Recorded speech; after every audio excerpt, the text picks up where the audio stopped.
কোনো সভ্য দেশ তাকে আশ্রয় দিতে চায় না, কারণ এত বড় একজন খুনিকে আশ্রয় দিয়ে দেশগুলো তাদের মানবাধিকার সংক্রান্ত ইমেজের ক্ষতি করতে চাইছে না।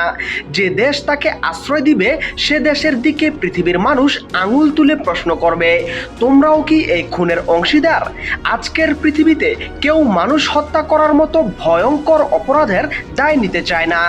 একজন মানুষ যখন চুরি করে সে তার চুরি করা ধন সম্পদ কোথায় রাখে? যারা তার চুরির সহযোগী সুবিধাভোগী তাদের কাছে, যেমন তার পরিবার, আত্মীয় বা বিশ্বস্ত বন্ধুর কাছে। একজন মানুষ যখন ভয়ঙ্কর অপরাধ করে পালায় তখন সে কোথায়, কার কাছে গিয়ে আশ্রয় নেয়? তার খুনের সহযোগী বা সুবিধাভোগীর কাছে। যখন পৃথিবীর কোনো দেশ হাসিনার খুন, লুটপাট, চুরির সহযোগী হতে চাইছে না, তখন হাসিনা এবং তার পরিবার আশা করছে ভারত নিশ্চয়ই তাকে আশ্রয় দেবে। তাদের এই প্রত্যাশার